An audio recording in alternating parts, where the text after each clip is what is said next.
Imaginez devenir roi à l'âge de 8 ans et faire face au défi de diriger un royaume en crise. Dans la vidéo d'aujourd'hui, nous allons révéler l'histoire impressionnante de Josias, le jeune roi de Juda, dont le courage et la foi ont déclenché l'une des plus grandes révolutions spirituelles de l'histoire. D'un royaume plongé dans l'idolâtrie à une découverte qui allait changer son destin, Josias n'est pas seulement une figure biblique. Il est un exemple de la manière dont la jeunesse et la détermination peuvent changer le monde. Imaginez n'avoir que 8 ans et être soudainement propulsé sur le trône d'un royaume. À cet âge, la plupart des enfants apprennent à lire, à écrire et jouent avec leurs amis, mais pour Josias, la réalité fut drastiquement différente. Il devint roi de Juda dans des circonstances sombres, après l'assassinat de son père, Amon. Cette ascension précoce n'était pas un simple accident de parcours. Elle représentait un tournant significatif dans l'histoire tumultueuse de Juda. Le contexte dans lequel Josias a pris le trône était celui d'une crise profonde. Juda faisait face non seulement à des problèmes politiques et sociaux, mais aussi à une grave décadence spirituelle. Le jeune roi héritait d'un royaume marqué par des pratiques corrompues et une désorientation morale qui menaçait l'essence même de la société. Pourtant, l'arrivée de Josias au pouvoir symbolisait une nouvelle ère d'espoir et un potentiel de renouveau.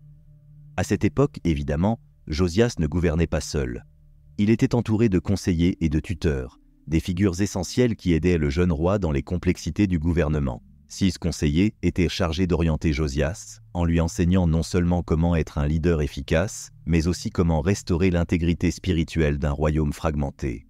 Ce qui rend l'histoire de Josias particulièrement fascinante, c'est l'idée de renaissance et de transformation sous la direction de quelqu'un d'aussi jeune. Encore enfant, il représentait une rupture avec le passé, une page blanche sur laquelle le destin de Juda pouvait être réécrit. Cette nouvelle direction suggérait une intervention divine, une possibilité de rédemption et un changement radical dans la direction du royaume. Le règne de Josias fut marqué par une série de réformes visant à éradiquer la corruption et à revitaliser la pratique religieuse. Son règne ne fut pas seulement une période de stabilité politique, mais aussi un moment de renouveau spirituel intense. L'impact de ces politiques fut profond et durable, laissant une empreinte indélébile dans l'histoire de son peuple. L'histoire de Josias est un rappel puissant que le leadership efficace peut venir de là où on l'attend le moins. Il ne dépend pas de l'âge ou de l'expérience, mais de l'engagement envers la justice et la vérité. Sa jeunesse, loin d'être un obstacle, s'est avérée être un catalyseur de changements profonds et positifs. Josias nous montre qu'avec les bonnes orientations et un cœur véritablement tourné vers le bien, même les plus jeunes peuvent relever de grands défis et inspirer toute une communauté à atteindre une nouvelle ère de fidélité et d'intégrité. Ainsi, l'ascension de Josias au trône, bien que marquée par des circonstances tragiques, fut un signe d'espoir et un témoignage du potentiel humain pour la croissance et la transformation, même dans les situations les plus adverses. C'est une histoire qui résonne non seulement dans l'Antiquité, mais qui nous rappelle aussi, à l'époque moderne, le pouvoir du leadership renouvelé et la capacité de dépassement que chacun possède. Ce n'était pas un événement isolé, mais un moment critique, car il assumait l'héritage d'un père et d'un grand-père dont les règnes étaient notoires pour la corruption et l'idolâtrie. Son grand-père, Manassé, est souvent rappelé comme l'un des rois les plus pervers de Juda, ayant réintroduit et promu des pratiques païennes et idolâtres, y compris même des sacrifices humains. Amon, son père, a poursuivi ces pratiques durant son court règne, élargissant le fossé spirituel entre le peuple de Juda et les préceptes de sa foi ancestrale. Josias, cependant, représenta un tournant dramatique dans cette narration de déclin. Dès le début de son règne, il montra une prédisposition remarquable pour la justice et le renouvellement de la véritable adoration de Dieu. Cet écart par rapport aux voies de son père et de son grand-père ne fut pas simplement un rejet occasionnel de leur politique, mais un effort conscient et délibéré pour restaurer les valeurs morales et spirituelles qui avaient été supprimées sous les règnes précédents. Ce phénomène, où un jeune roi opte pour une trajectoire radicalement différente de celle de ses prédécesseurs, est assez significatif. Il peut être perçu comme un mélange d'influences, peut-être l'impact de conseillers sages qui pouvaient voir en Josias un espoir pour la réforme, ou peut-être une réponse personnelle à la perception de la souffrance de son peuple sous des pratiques corrompues. Dans tous les cas, Josias ne se contenta pas de rejeter l'idolâtrie, mais chercha activement à en inverser les effets, ceux qui suggèrent une maturité et une vision extraordinaire pour son âge. La disposition de Josias pour la justice et la véritable adoration, émergeant dans un contexte de corruption généralisée, souligne la complexité des choix humains face aux influences familiales et culturelles. Au lieu de suivre le chemin plus facile de continuer les pratiques de ses prédécesseurs, il opta pour une voie plus difficile et semée d'embûches. Ce choix ne façonna pas seulement son propre caractère, mais redéfinit également le cours du royaume de Juda. Son parcours de réforme spirituelle et morale fut une démonstration claire de leadership et de vision. Bien que jeune, Josias assuma la responsabilité non seulement de gouverner un pays, mais aussi de guérir et de rediriger son peuple vers un avenir plus prometteur, basé sur des valeurs éthiques et spirituelles solides. Cela impliqua de démanteler l'héritage de corruption laissé par Manassé et Amon, affrontant ainsi une résistance considérable de la part de ceux qui bénéficiaient du statu quo. L'histoire de Josias est donc une preuve que l'environnement dans lequel une personne grandit ne détermine pas invariablement le caractère ou le destin d'une personne. Il montre que, même dans des circonstances adverses, le choix de rechercher la droiture et la vérité peut prévaloir. Josias ne lutta pas seulement contre la corruption et l'idolâtrie d'une génération précédente, mais il établit également un héritage d'intégrité qui cherchait à réaligner Juda avec ses engagements spirituels les plus profonds. C'est une leçon que les valeurs positives peuvent être ravivées et qu'un leader, indépendamment de sa jeunesse, peut effectivement inspirer un changement transformateur. Lors d'un projet de grande envergure pour restaurer le temple à Jérusalem, qui avait été négligé et endommagé par les pratiques idolâtres et les négligences des rois précédents, un événement se produisit qui allait s'avérer transformateur pour le royaume de Juda. Au milieu des décombres et de la restauration, le grand prêtre Hilkia fit une découverte qui changerait le cours de l'histoire religieuse de Juda, le livre de la loi. Ce texte sacré était considéré comme la législation même donnée par Dieu à Moïse, et qui servait de fondement à la vie spirituelle et sociale d'Israël. L'impact de cette découverte ne peut être sous-estimé.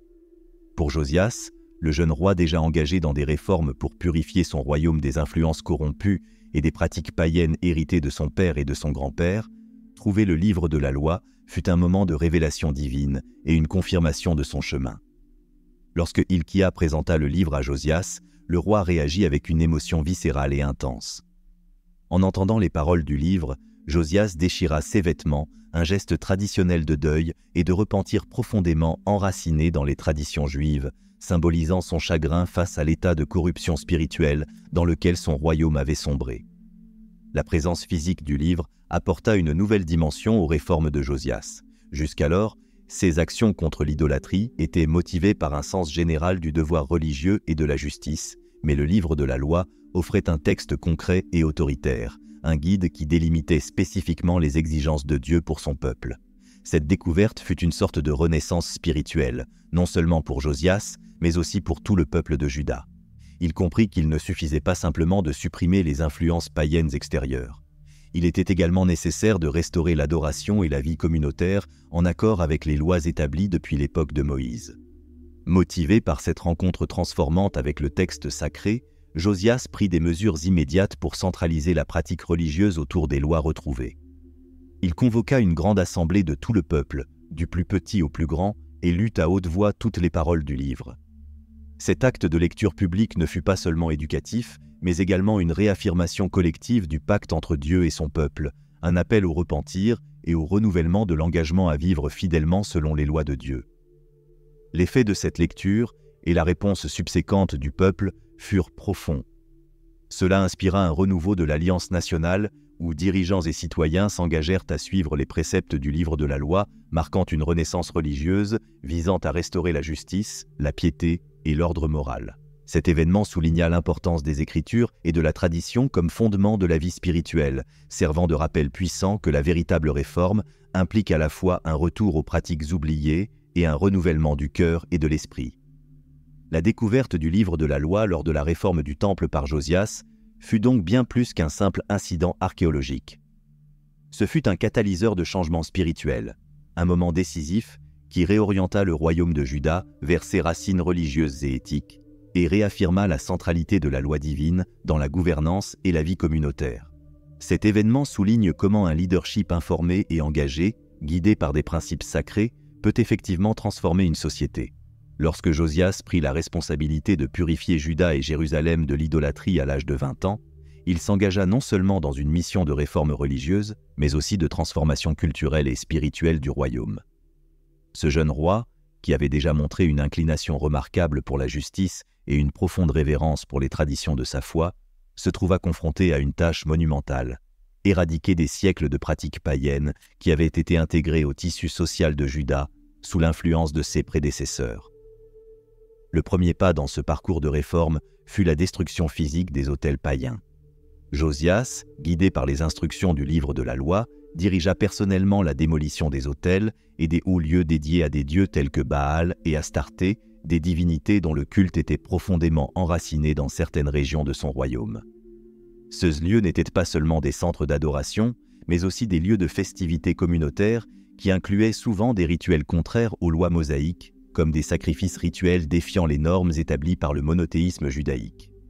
En plus de détruire ces centres d'adoration idolâtres, Josias ordonna la purification des objets utilisés dans les rituels païens, éliminant tout vestige des pratiques antérieures qui pourraient tenter le peuple à retomber dans de vieilles habitudes. Il s'efforça également de démettre les prêtres idolâtres de leurs fonctions, les remplaçant par ceux engagés dans l'adoration du Dieu d'Israël, et imposa des sanctions sévères à ceux qui persistaient à maintenir les pratiques idolâtres. Le renouveau de l'engagement du peuple envers la véritable adoration ne se limita pas à la destruction. Josias prit également des mesures pour revitaliser la pratique religieuse positive. Il renouvela les célébrations de fêtes importantes comme la Pâque, qui n'avaient pas été observées correctement depuis de nombreuses générations. Cette célébration ne réunit pas seulement le peuple de Juda dans une adoration communautaire, mais servit aussi de réaffirmation publique de leur identité en tant que peuple vivant sous la loi et la souveraineté divine. Ces réformes, bien que décisives, ne furent pas réalisées sans défi. Josias fit face à une résistance venant de son propre gouvernement et de la population, certains étant réticents à abandonner les pratiques qui étaient devenues partie intégrante de leur vie quotidienne. Cependant, la détermination de Josias à suivre les Écritures comme son guide inébranlable s'avéra être un tournant crucial pour Juda. Il ne se contenta pas de nettoyer le royaume de l'idolâtrie, mais il travailla également à instaurer un nouvel ordre moral et spirituel basé sur un engagement renouvelé envers la loi de Dieu. Les réformes de Josias eurent un impact profond et durable sur Juda. Elles revitalisèrent la religiosité du peuple, renforcèrent la justice sociale et rétablirent le temple de Jérusalem en tant que cœur spirituel du royaume. Plus qu'une simple série d'actions punitives contre d'anciennes pratiques, les réformes de Josias furent un effort pour redéfinir la culture et l'identité de son peuple, en veillant à ce que l'adoration de Dieu et l'observance de la loi soient placées au centre de la vie nationale. Ainsi, la campagne de Josias pour purifier Juda et Jérusalem fut une entreprise complexe et multiforme qui impliqua à la fois la destruction d'éléments négatifs et la promotion de pratiques positives. Son leadership durant cette période ne témoigna pas seulement de sa foi, mais aussi de son habileté politique et de sa vision d'avenir, qui visait non seulement à réformer, mais à transformer la société sur laquelle il régnait. Après la découverte du livre de la loi et les réformes subséquentes que Josias initia en Juda, le roi se retrouva face à un texte sacré qui, une fois lu, le confronta à la profonde désobéissance de son peuple envers les commandements divins. Conscient de la gravité des paroles du livre et de l'état de transgression dans lequel Juda se trouvait, Josias ressentit le besoin de chercher une orientation divine plus profonde sur la façon de procéder. C'est alors qu'il décida de consulter la prophétesse Hulda, un choix qui révèle non seulement son désir de mieux comprendre la volonté divine, mais aussi son respect pour les figures spirituelles établies de son temps. Hulda, qui vivait à Jérusalem, était connue pour sa sagesse et sa connexion avec Dieu. À cette époque, les prophétesses étaient des figures respectées pour leur capacité à interpréter la volonté de Dieu et à offrir une orientation spirituelle. Le choix de Josias pour Hulda, plutôt que pour d'autres prophètes plus connus comme Jérémie, qui était également actif à cette époque, peut indiquer la confiance spéciale qu'il lui accordait ou la nature particulière du message qu'il avait besoin d'entendre. En se présentant devant Hulda, Josias envoya une délégation de ses conseillers les plus fiables pour exprimer ses préoccupations et chercher les conseils de la prophétesse. La réponse de Hulda fut directe et chargée de sens prophétique. Elle confirma qu'un désastre était en effet imminent pour Juda en raison de la désobéissance accumulée du peuple au fil des ans, une révélation qui pesa certainement sur le cœur du roi. Cependant, l'aspect le plus remarquable de la prophétie de Hulda fut la promesse que le jugement divin serait différé en raison du repentir sincère et des réformes initiées par Josias. Ce message de Hulda eut un double impact. D'une part, il valida les réformes que Josias mettait en œuvre, indiquant que ses actions étaient alignées avec la volonté divine et que son repentir authentique avait trouvé grâce aux yeux de Dieu. D'autre part, la prophétie renforça également l'urgence de la mission de Josias, soulignant la nécessité de continuer ses politiques de réforme religieuse et d'encourager le peuple de Juda à suivre son exemple de fidélité. La consultation de Hulda et la réponse que Josias reçut sont cruciales pour comprendre la dynamique religieuse et politique de son règne. Elles ne confirmèrent pas seulement la direction qu'il avait déjà prise, mais fournissaient également une justification divine pour la poursuite et l'intensification de ces réformes. Ce moment d'orientation prophétique aida à solidifier l'engagement de Josias envers le renouveau spirituel de Juda et renforça son rôle de leader, agissant non seulement avec autorité politique, mais aussi avec un profond sens du devoir spirituel et moral. De plus, cet épisode révèle l'interaction complexe entre la direction politique et l'orientation spirituelle dans la Judée biblique, où les rois cherchaient souvent des prophètes pour valider ou guider leurs décisions. La réponse de Hulda n'a pas seulement orienté les actions futures de Josias, mais a également offert au peuple de Juda l'espoir que, malgré l'imminence du jugement divin, la miséricorde pouvait être trouvée à travers le repentir et le changement sincère. C'est un puissant rappel du rôle central que la foi et l'obéissance à Dieu jouaient dans la vie et la gouvernance du peuple d'Israël. La rénovation de l'Alliance et la célébration de la Pâque sous le règne de Josias furent des moments cruciaux dans l'histoire de Juda, symbolisant une profonde transformation spirituelle et un retour aux racines de la foi juive. Après la découverte du livre de la loi et les réformes conséquentes qui purgèrent le royaume de l'idolâtrie, Josias tourna son attention vers la restauration de la connexion du peuple avec son passé et avec les commandements divins. Cette phase de son règne ne se limita pas à la destruction des autels païens, mais visa également à reconstruire l'identité spirituelle de Juda.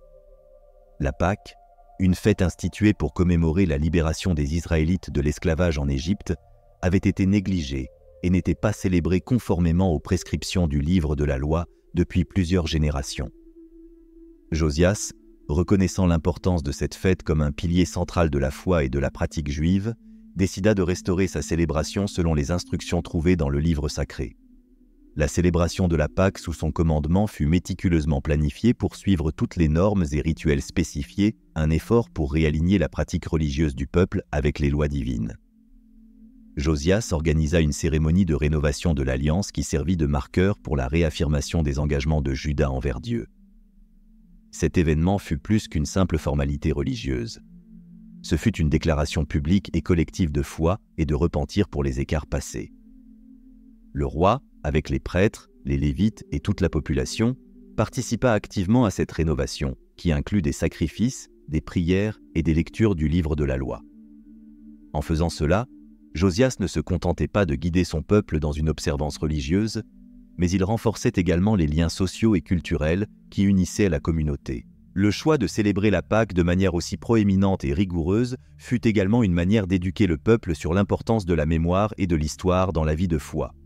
En rappelant la libération d'Égypte, Josias renforçait l'idée que la liberté et la protection divine sont conditionnées par l'obéissance et la loyauté à Dieu.